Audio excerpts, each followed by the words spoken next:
मेरे प्यारे हरियाणा वासी भाइयों बहनों, आज जैसा हर शनिवार को हम सायंकाल 5 बजे किसी न किसी एक जो लाभार्थी हैं सरकारी स्कीमों के, उनके साथ बात करने का जो अपना क्रम है, उसी क्रम में आज शनिवार 5 बजे का जो बातचीत का संवाद का जो कार्यक्रम है, आप सब लोग जो बीपीएल परिवारों के बंधु हैं, ऐसे सबसे बात कर रहा हूं। मैं आपका सबका हार्दिक अभिनंदन करता हूं और आपकी सुख समृद्धि की कामना करता हूं। भाइयों बहनों, जैसा हमको पता है कि बीपीएल के परिवार जिनको पहले राशन कार्ड जिनके बने हुए थे, उनकी आय की सीमा 1,20,000 रुपया ये वार्षिक थी। लेकिन हमने आने के बाद ये विचार किया कि 1,20,000 रुपये की सीमा बहुत कम है, तो ना इसको 1,80,000 रुपया प्रति वर्ष ऐसी सीमा के अंदर आने वाले जो लोग हैं उनको बीपीएल के कार्ड दिए जाए। और इस काम को हमने शुरू कर दिया है। अभी पिछले ही महीने 25 दिसंबर से ऐसे लोगों के नए कार्ड बनाए गए हैं और लगभग 12 लाख बीपीएल के नए कार्ड ऐसे बने हैं।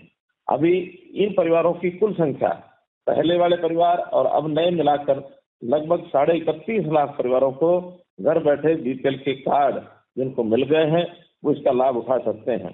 हम जानते हैं कि प्रधानमंत्री नरेंद्र मोदी जी ने जो अभी गरीब अन्न कल्याण योजना पहले कोविड के समय से शुरू हुई थी, इस वर्ष से 1 साल के लिए और बढ़ा दी गई है। और इसका लाभ ये हुआ है कि ऐसे परिवारों को जो अन्न मिलता है 5 किलोग्राम प्रति व्यक्ति और 1 किलोग्राम परिवार के नाते चीनी, ये सब अब उनको मुफ्त में अनाज मिलेगा। अनाज का कोई पैसा नहीं लिया जाएगा। और हमने हरियाणा की ओर से अब साथ में 300 रुपया प्रति परिवार सरसों के तेल के बदले अथवा दाल के बदले जो पहले योजना चलती थी, वो कैश देना शुरू किया है। 300 रुपया इस अगले महीने से वो आपको डीबीटी के माध्यम से मिलना शुरू हो जाएगा।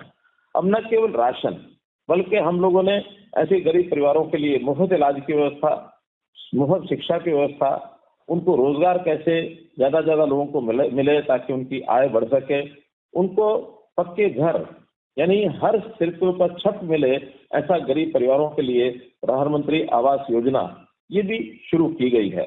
जहाँ तक मुफ्त इलाज का विषय है, ऐसे हमने आयुष्मान भारत जो योजना प्रधानमंत्री जी ने चलाई थी, 5 लाख रुपए का एक बीमा, ये हमारे स्वास्थ्य का बीमा ये किया गया था। लेकिन उसमें भी हमने जो है और संख्या बढ़ाते हुए इसको चिरायु योजना के साथ जोड़ करके और हमने इसको संख्या को बढ़ाकर लगभग 29 लाख ये संख्या हो गई है, जिनके और आयुष्मान कार्ड के साथ साथ चिरायु कार्ड ये भी बनने शुरू हो गए हैं। अभी हमने रोजगार के नाते से ऐसे गरीब परिवारों में जिनकी आय 1 लाख रुपए से भी कम है, ऐसे लगभग 7.5 लाख परिवारों को चिन्हित किया है, जिनकी आय बढ़ाने का काम ये हम कर रहे हैं। इसके अंतर्गत पिछले वर्ष में 861 अंत्योदय मेले ये लगाए गए। उन मेलों में हर प्रकार के किसी एक सदस्य को या तो कोई रोजगार के लिए अगर पैसा चाहिए तो पैसा दिलाने की बात हमने की है, और किसी को प्राइवेट नौकरी की आवश्यकता हो तो वो भी हमने करवाए हैं। कुछ लोगों की स्किलिंग, हुनर का विकास ये भी किया है ताकि अपना काम वो घर बैठे कर सके। छोटी दुकान है, छोटा घरेलू कोई उद्योग है, ऐसे लोगों को भी काम करने के लिए हमने बुलाया है। इसमें लगभग 1 लाख के आसपास परिवारों की एप्लीकेशन ये स्वीकृत हुई हैं। अभी तक बैंकों ने 37,000 परिवारों को स्वरोजगार के लिए ऋण ये दिए गए हैं। और ये जो ऋण दिए हैं, इसमें हर आदमी अपने पसंद के काम के लिए ऋण लेता है और अपने पैरों पर वो खड़ा हो सके, इस प्रकार का हम काम करते हैं। इसके लिए हरियाणा कौशल रोजगार निगम, जिसको HKRN से भी पहचानते हैं, ऐसे माध्यम से गरीब परिवारों के किसी एक सदस्य को प्राइवेट नौकरी अथवा सरकारी जो हमारी आउटसोर्सिंग की नौकरी है, उसका लाभ अगर मिल सकता है तो उसमें परिवार की उसकी सुख सुविधा ये सब हो सके। मित्रों, जैसा मैंने बताया कि हम चिरायु योजना में स्वास्थ्य के नाते से ये सब चिंता तो कर ही रहे हैं। इसके अंतर्गत 1.25 करोड़ लोगों का टारगेट हमने रखा है, जिसमें 29 लाख मैंने परिवार बताए हैं। अभी तक 73 लाख लोगों का ये जो गोल्डन कार्ड है वो बन चुका है। ऐसे लगभग पिछले महीने से तक 10,000 10,500 लोगों का मुफ्त इलाज ये हुआ है। 2,000 से लेकर के और 3 लाख रुपए तक के भी बिल लोगों के बने हैं।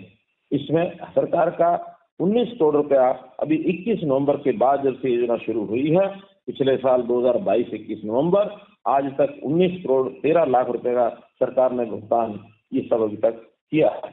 भाइयों बहनों, ऐसी योजनाएं बहुत, चाहे वो नए मकानों के लिए सर्वे कराने की बात है, उसको हमने शुरू कर दिया है, चाहे रोजगार की बात है, चाहे हमने आयुष्मान भारत की जो बात कही है ये है, अथवा राशन कार्ड भी जो बनाने का विषय है। अब ऑटोमेटिकली जिस भी परिवार की आय 1,80,000 से नीचे आंकी जाती है, उनका राशन कार्ड भी अपने आप बनता है।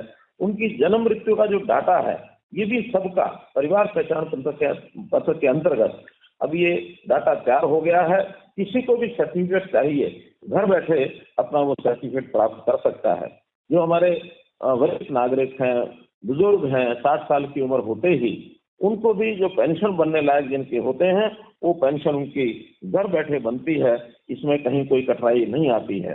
प्रधानमंत्री जी ने ऐसे गरीब लोगों की सहायता के लिए पिछले वर्षों में भी बहुत सी योजनाएं चलाई। अभी जो नया बजट आया है इसमें भी बहुत सी योजनाओं को दोबारा से लागू किया है। जैसा हम देखते हैं कि गरीबों के घर में जिनके में ईंधन जो है वो लकड़ी जलाकर अथवा केरोसिन के ऑयल से उपयोग करते थे, भट्ठी जलाते थे, कोयला जलाते थे, ऐसे सब धुआं देने वाली जो चीजें थी उनको सबको बंद करके अब हर एक रसोई के अंदर गैस का जो कनेक्शन है वो पहुंचाया है। गैस चूल्हा सबको वितरित किया गया है। 9,20,000 रसोई गैस कनेक्शन तो हमने हरियाणा में ही दिए हैं प्रधानमंत्री उज्ज्वला योजना के अंतर्गत। और आज मेरा दावा है कि हरियाणा का कोई परिवार ऐसा नहीं है जिसके घर में और गैस का चूल्हा ये न हो। हमारे गरीब परिवारों के जो बेटियां, उनकी शादी के लिए अनुसूचित जाति के लिए 71,000 रुपए, अन्य सब परिवारों में 51,000 रुपए बेटी की शादी के ऊपर ये भी हम नगद देते हैं ताकि बेटी के शादी का बोझ ये उनके ऊपर न पड़े। इस प्रकार से इन सब योजनाओं का हेतु एकमात्र है कि हमारा जो ऐसा समाज किन्हीं कारणों से भी वो पिछड़ गया है, गरीब है, तो उनको कैसे हम लाभ दे सकें और पैरों पर कैसे खड़ा कर सकें। इसमें सबसे पहला काम रोजगार इसलिए देने की हमने मुहिम चलाई है ताकि व्यक्ति अपने पैरों पर यदि खड़ा होगा तो उसके परिवार का पालन पोषण अच्छे प्रकार से कर सकेगा, किसी के आगे हाथ नहीं फैलाएगा। आखिर प्रभु ने हमको एक अच्छा शरीर दिया है, अच्छा हमारा यानी 10 नाखून की हमारी कमाई से हम अपने परिवार को आगे बढ़ाएं। जहां तक हम अपनी स्थिति को और अच्छे प्रकार से आगे बढ़ाने में जब तक समय लगता है, हम अपने बच्चों की शिक्षा, उनका स्वास्थ्य, रहने के लिए मकान, ऐसी सब चीजों के लिए भी सरकारी योजनाओं का लाभ जरूर उठा रहे होंगे। हमने अंत्योदय के नाते से काम किए हैं। पंडित दीनदयाल जी उपाध्याय ने ये कहा था कि जब तक पंक्ति में खड़ा हुआ अंतिम व्यक्ति उसको लाभ नहीं पहुंचता, उसको मुख्य धारा में नहीं लाते, तब तक सुखी समाज की कल्पना नहीं कर सकते। हमारा समाज सुखी हो और वो आगे बढ़े, इन सब चीजों के लिए देश के प्रधानमंत्री श्री नरेंद्र मोदी जी केंद्र सरकार के माध्यम से बहुत योजनाएं बना रहे हैं। वहीं हम हरियाणा में भी ऐसी अच्छी योजनाएं बना करके और अपने समाज को जो बीपीएल समाज है इसको कैसे आगे बढ़ाकर इनकी न्यूनतम आय 1,80,000 या इससे ऊपर हो जाए, ये हमारा इसमें टारगेट है। और निश्चित रूप से जैसे केंद्र का बजट अभी आया है, इसी प्रकार का बजट हमारा हरियाणा से अभी आने वाला है। उसमें भी बहुत सी योजनाएं ऐसे गरीब परिवारों के विकास के नाते, उनको आगे बढ़ाने के नाते हम लाएंगे। यही मुझे आपसे आज ये बात कहनी थी। हम लोग हर सप्ताह जैसे शाम को 5 बजे किसी न किसी एक वर्ग को मिलते हैं, आज ऐसे सब बंधुओं से हम मिले हैं जिनके बीपीएल के कार्ड नए बने हैं इस पिछले महीने में। और मुझे खुशी है आप सबको बताते हुए कि इस बार 12 लाख नए बीपीएल कार्ड बनाए गए हैं। और ऐसे 12 लाख के बढ़ने के बाद अब लगभग 31 लाख परिवारों के राशन कार्ड बन गए, जिसको अगले 1 साल के लिए राशन बिल्कुल मुफ्त मिलेगा, आगे भी मिलता रहेगा। ऐसा घर के काम में एक बहुत बड़ी सुविधा ये हो गई है। पिछले 2011 के बाद 2022 तक 11 साल में पहली बार इतनी बड़ी संख्या में राशन कार्ड बनवाए हैं। इसके अलावा और भी जो सुविधाएं हम दे सकेंगे देंगे, लेकिन एक निवेदन ये है कि हम अपने परिवार के किसी भी सदस्य के द्वारा कोई नए काम करके, अपना रोजगार करके, कहीं प्राइवेट नौकरी, कहीं सरकारी नौकरी, हर जगह कोशिश करते रहे। आगे बढ़ने के लिए हमेशा मन में एक उत्साह बढ़ा के रखें, हमारी इनकम ज्यादा हो ताकि हम कहीं हाथ ना फैलाएं। सरकारी योजनाएं तो जो गरीब हैं उनकी सहायता के लिए होती हैं, लेकिन हर आदमी गरीब ना रहे, गरीबी से उठ करके 1,80,000 से ऊपर आ जाए, सरकारी योजनाओं के ऊपर निर्भर नहीं रहना चाहिए। हम मदद जरूर करेंगे, लेकिन हमारी मदद के बिना आपके अपने पास पैसे अगर अपनी कमाई के आते हैं, वो इससे भी ज्यादा आनंद देंगे आपको। इसलिए आगे बढ़ें, यही मेरी आपको बहुत बहुत शुभकामनाएं हैं। इसी प्रकार अगले सप्ताह फिर किसी एक वर्ग से बात करेंगे। बहुत बहुत धन्यवाद, बहुत बहुत आभार।